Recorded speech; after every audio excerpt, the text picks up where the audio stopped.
forget even the most precious memories they had. Memories of good, memories of bad. French figure skater Gabriella Papadakis, who competed in the ice dance duo with Cizeron, shared her feelings about her rivals, Canadians Tessa Virtue and Scott Moir. I watched their performances on repeat constantly. Their modern aesthetics captivated me. She and Scott had a special connection, and they were so at ease on the ice. When I first saw them live, it was like I was in a trance. If I could become them on the ice, I would do it in a heartbeat. Their career is my dream. Tessa is the embodiment of perfection. Always wearing makeup, her hair done, even at 6 a.m., her hair is perfect. Well-mannered, polite, reserved, kind to everyone. Straight, snow-white teeth. Designer clothes. I have to strive to be like her. I feel like she's exactly what I'm supposed to be, but no matter how hard I try, I feel like I'm still falling short. Papadakis said. She recalled how she felt about losing to the Canadian duo during their first head-to-head in 2016. On the podium, I congratulated Tessa and Scott, but I was devastated. Their smiles made me sick, and I blamed myself for making me so angry. After moving to Montreal from France, our coaches became our second family. If we win, it's their win. If we lose together. But now everything has changed. No matter what happens, they win. And if we lose, we're on our own. Gabriella also shared that during Virtue and Moir's performance at the 2018 Olympics, she imagined them falling. We understand that we can only win if Tessa and Scott make a mistake.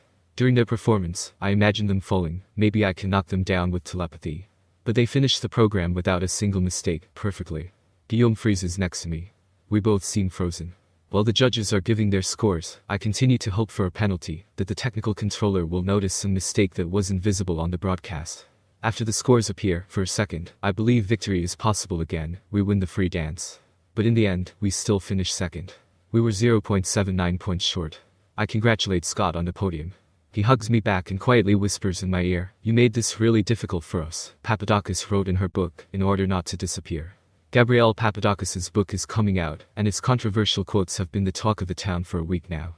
The book is called In Order Not to Disappear, and in it, the 5-time world champion and 2022 Olympic champion in ice dancing, presents her version of her career with Guillaume Cizeron.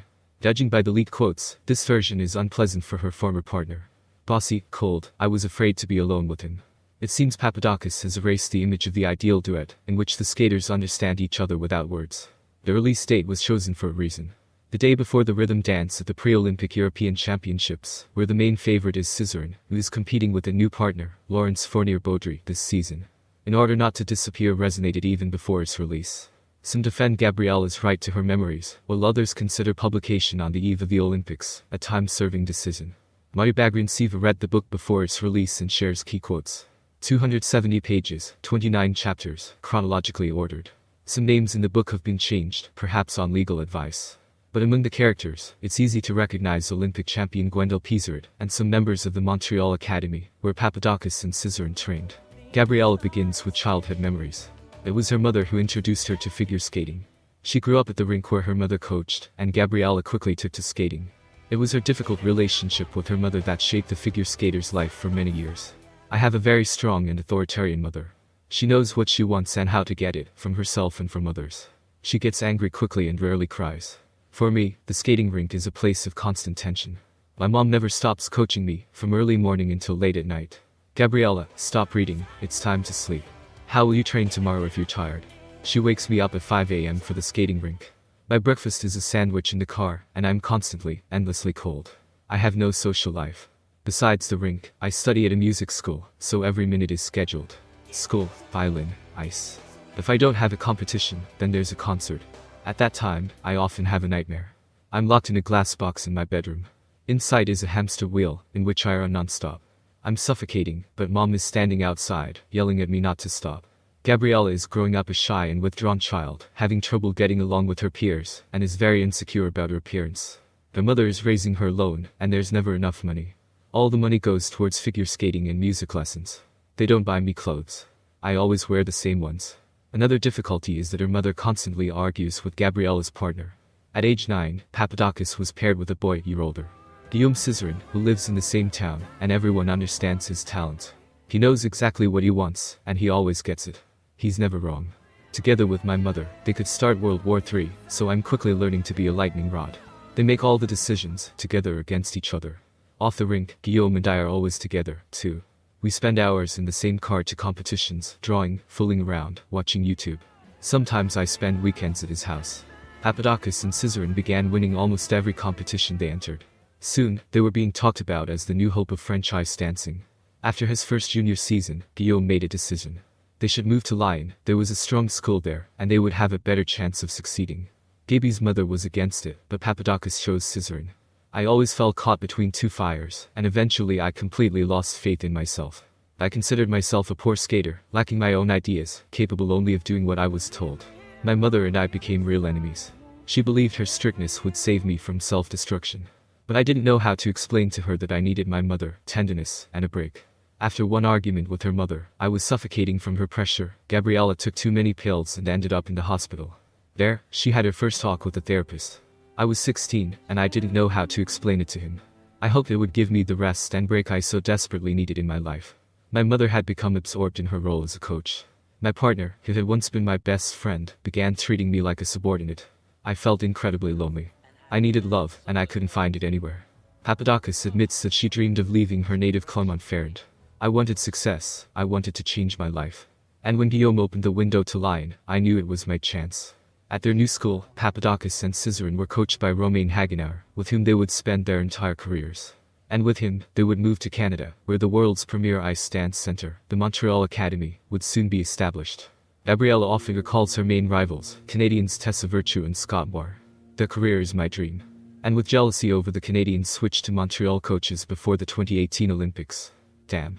Now I not only have to be the best in competitions, I also have to be better than my idols. Another characteristic quote. Tessa is the embodiment of perfection. Always with makeup, her hair done, even at 6 a.m., her hair is perfect. Well-mannered, polite, reserved, kind to everyone. Straight, snow-white teeth. Designer clothes. I have to strive to be like her. I feel like she's exactly what I should be, but no matter how hard I try, I feel like I'm still falling short. The French lost their first face-to-face meeting at the 2016 Grand Prix final. On the podium, I congratulated Tessa and Scott, but I was devastated. Their smiles made me sick, and I blamed myself for making me so angry. After moving to Montreal from France, the coaches became our second family. If we win, it's their win. If we lose together. But now everything has changed. No matter what happens, they win. And if we lose, we're on our own. According to Papadakis, the coaches convinced them that sparring would increase the pair's motivation. The competition would be beneficial for both teams. However, Gabriella felt abandoned, and says Guillaume shared these feelings. A year later, at the 2018 Olympics, came the famous incident. Papadakis' dress unzipped right during the short dance. First, it happened during my first practice in Korea. I had to stop my routine and zip it up, otherwise I would have ended up bare-chested. But we didn't have time to change the costume. Gabriella and her team reattached the dress's hook several times, but the top still didn't hold up during the performance. For the rest of the program, Papadakis' only thoughts were focused on the costume. The sudden exposure wasn't the only problem. The dress's weight isn't locked in place anymore, so I lose my balance a little on the twizzles. The mistake wasn't a serious one, but before the free dance, the French team was second. Papadakis is completely frank. We understand that we can only win if Tessa and Scott make a mistake. During their performance, I imagined them falling. Maybe I can knock them down with telepathy. But they finished the program without a single mistake, perfect. Gabriella says she immediately accepted the defeat, even though the mistake in the short dance wasn't my fault. And it was at that moment that she and Guillaume decided. They had to win Olympic gold in 4 years. One of the most painful moments in the book is the abortion Papadakis had on the eve of the 2019 World Championships. Gabriella learned of her pregnancy a few weeks before flying to Saitama. She says she used contraception, so the positive test was a shock. I took the test in the restroom at the rink, between practices. When I saw the result, I fell to the floor and burst into tears. I didn't know what to do. I went up to Marie-France's Dubrul Sports coaching room and blurted it all out, unable to contain my emotions. She asked if I wanted to continue the pregnancy. I replied that that wasn't in my plans. I wanted to go to the World Championships and the Olympics. A few days after a doctor's appointment, an injection and a pill that would induce a miscarriage, Papadakis returned to training. She had already missed 2 weeks, and there was very little time left before flying to the World Championships. The French won their 4th world title in Japan. During the awards ceremony, Gabriella felt a sharp abdominal pain, the delayed effect of the abortion pill. The bleeding began during the exhibition performances the next day. I miscarried right there on the ice, in front of the whole world, during a live broadcast. And no one knew it. The pair's last Olympic cycle was so difficult that, reading the book, it's hard to understand how the skaters even made it to Beijing. Gabriella's depression after the abortion on the eve of the 2020 European Championships, she could no longer bring herself to train. I admitted to my coaches and Guillaume that I was deeply depressed. They asked me if I wanted to withdraw from the European Championships. Marie-France said I had every right not to want to skate anymore. It will be sad for Guillaume, but if that's the case, I have to admit it to myself. I glared at them in response, of course not. A month before the competition in Graz, the duo only completed a couple of full routines. Ultimately, Victoria Cizeron and Nikita Kasalapov took home the European champion title. It was our first loss at the Euros in 5 years. I was so shocked that at the awards ceremony, I instinctively placed my foot on the top step of the podium. Everyone thought I was joking, which would have been completely in poor taste, but in reality, I was so used to winning that my body automatically focused on first place. I burst out laughing out loud in embarrassment. We lost, and it was my fault. The pandemic competitions cancelled, training schedule disrupted. Gabriella didn't see Guillaume for 2 months, and then her depression returned with renewed vigor. Memories of sexual abuse in her youth also surfaced. The book describes 2 incidents from her time in France. Papadakis again skipped training, cried a lot, and reacted strongly to Cizeron's jokes. She eventually confessed to her coaches and partner about the abuse and her new depression. They were very kind and insisted that my mental health was paramount right now. They asked me if I'd like to return to France for a while, but I declined. Montreal is my whole life. Besides, the borders are closed, so I risk not returning in time for training. Going to France would end my career, and I'm not ready for that. They were understanding, but I still feel the pressure. I need to recover as soon as possible. It's reality. If I don't return to training, we'll lose our chance to win the Olympics. The coaches ask Guillaume how he's feeling. It's hard not being able to train normally. I'm furious. They feel sorry for him, as if we're going through the same thing. And yet, I feel guilty again. Because of me, he's risking his career. Papadakis suffers from panic attacks and anxiety attacks. She says they only happen when she thinks about training or talks with Cizeron. Guillaume tries to help Gabriella. He comes to her home and suggests seeing a doctor. But Gabi refuses to take the prescribed antidepressants and sinks deeper into depression. The French withdrew from the 2021 pre-Olympic World Championships, which Cizeron and Kasalapov won. Sometimes it seems like these memories were the reason she wrote this. From the first grievances of youth. When choreographing programs, everything revolves around Guillaume. It's as if they don't notice me. To the gradually disintegrating relationship in Canada. I feel like my body doesn't belong to me. On the ice, it must obey Guillaume. I'm starting to fear him and try to avoid him. I feel like I belong to him, to the training, to the federation, and only off the rink can I finally live for myself. On the ice, I feel invisible. The coaches and Guillaume act as if I don't exist. They only turn to me to give instructions. A new ballet coach. With her, I felt talented, and not just an appendage to my partner, to whom I was endlessly compared. According to Papadakis, even before the 2018 games, she and Cizeron barely interacted alone. In public, we seem like best friends, laughing and fooling around. But as soon as we're alone, everything changes. Guillaume is changing. He wants to control everything, he's strict and demanding. I'm starting to feel uncomfortable around him. Slowly, Guillaume begins to handle all of the couple's affairs. Gabi admits that she's not very good at keeping up with bureaucracy and logistics. After their victory in Beijing 2022, the couple put their careers on hold. We agreed to skip the next season. We didn't know whether we wanted to continue competing. Both options make me panic. I don't want to quit skating, but the thought of training makes me sick. A serious rift in the relationship between the partners was the release of a documentary about Papadakis, filmed by French television during the Olympic season. Guillaume and I meet, and he's furious. He asks why I lied in the film. Did the coaches insist that I have an abortion before the World Championships? But I never said that.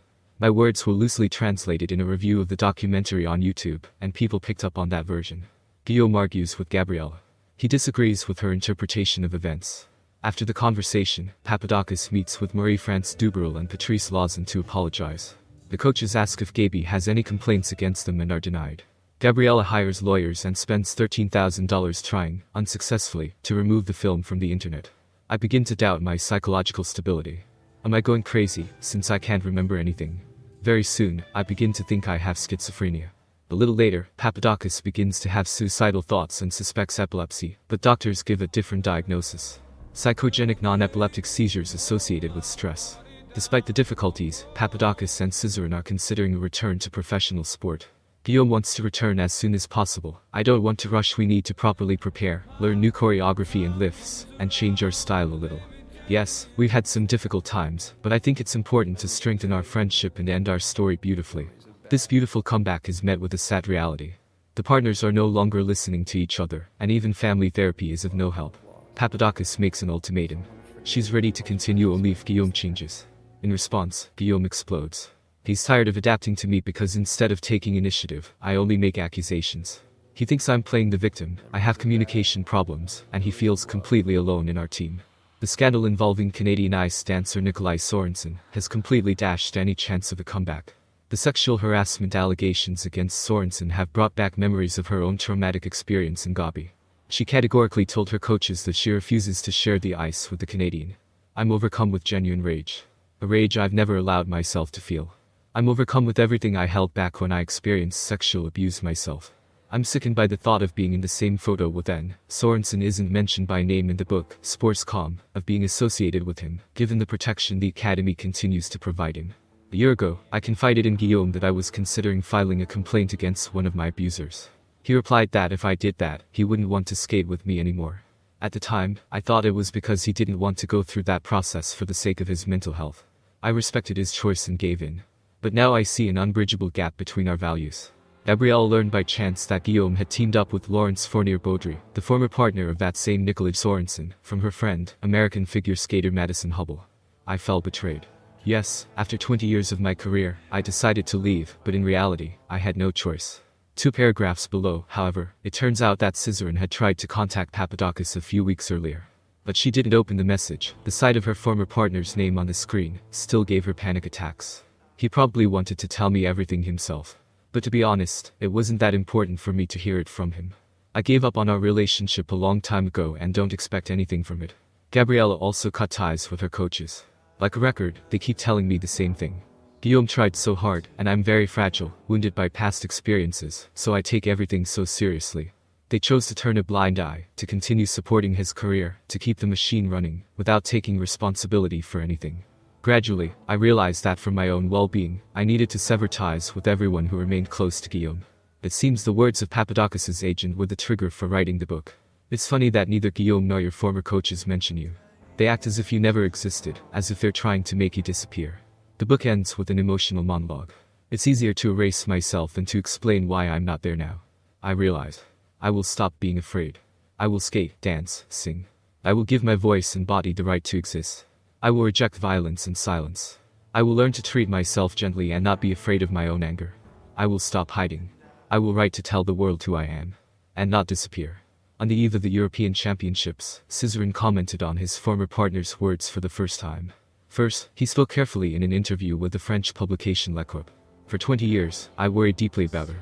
When you're around someone who's going through a difficult time, you tend to forget about yourself. In recent years, she'd gone through some turmoil, several bouts of depression. And the only way I could help her was by being there and empathizing. Her health was a priority, everything else was secondary. Her condition was so fragile that we even wondered whether it was worth continuing training until the games. Together with her coaches, who had shown her incredible kindness, we tried to ease the psychological burden as much as possible, to give her the opportunity to recover, and perhaps start skating again. Correspondence, schedules, bills, music, costumes, I handled all the logistics. But despite my efforts, I saw our relationship crumbling. We were growing further and further apart, and I realized we were living parallel lives. I realized it was difficult for her to be around me. She always felt like we were being compared. I saw a strong sense of dissatisfaction and negativity directed at me. In the documentary filmed last year, I was deeply moved by some scenes I saw on air. In it, she talks about her fear of Romain, Agenor, her coach, and me, even giving us the middle finger. I tried to dismiss it as something ridiculous, but I felt betrayed. Her actions confirmed that we had different values and were on different paths. But things got more serious. Cizeron, along with his lawyers, sent a notice to the book publisher and Papadakis herself, stating that he reserves the right to take all necessary legal action to protect his interests. Faced with a smear campaign directed against me, I would like to express my incomprehension and disagreement with the words used to describe me. According to his lawyers, the book contains false information, including attributing to him statements he never made and which he considers serious. The silent conflict escalated into a legal battle. The pair's coach, Romain Hagenauer, also spoke up. Of course, Gabriella has the right to speak out whenever she sees fit. When they decided to split, they each spoke out, even if their versions of events differed. Until 2022, and they haven't coached me since, I witnessed nothing of what Gabriella describes. Moreover, I would say that she and Guillaume were an example of mutual goodwill, camaraderie, and professionalism in achieving a common goal. That's why I'm extremely surprised by what I'm reading now, especially regarding situations I've observed up close. I don't want to impose my personal perspective, but there are moments that I either don't recognize at all, or at least experience completely differently than Gabriella describes. This too must be respected. Some of the traits I read in Guillaume's description are completely unfamiliar to me. I've never witnessed such behavior and don't recognize the Guillaume I know in this description. Gabriella was as much a part of this pair as Guillaume. This is what created their uniqueness, their special bond. I think the best way to prove this is simply to watch their skates. There were always two of them on the ice, and it's not as if Gabriella was invisible or marginalized. It's a bit of a shame that all of this is being brought into the public sphere, especially since these are very personal feelings and views. I respect that. At the same time, I'm surprised by some of the interpretations and statements that, in my experience and that of my colleagues, don't quite reflect how we lived through these events. Gabriella's book is not so much a personal story, but rather a story about how harsh the world of figure skating can be for someone unprepared for its demands. So as not to disappear resembles a deeply painful psychotherapy session, designed to help the Olympic champion process all her grievances and traumas, and move on from the past that now weighs so heavily on her. Guillaume and Gabriella's relationship now exists in the public and legal sphere. It increasingly resembles a divorce, where there is no right or wrong. And where you have to take sides, you just want to sympathize with everyone involved. This pair deserves a completely different legacy. There's a wonderful word in English. Legacy. I'd like Papadakis and Cizeron to be remembered for their programs, records, and style, not for scandalous revelations and lawsuits. Would this book have appeared if Cizeron hadn't returned to the sport? Unlikely. But I'd like to believe there wouldn't be a sequel. And both great skaters will go their own happy paths.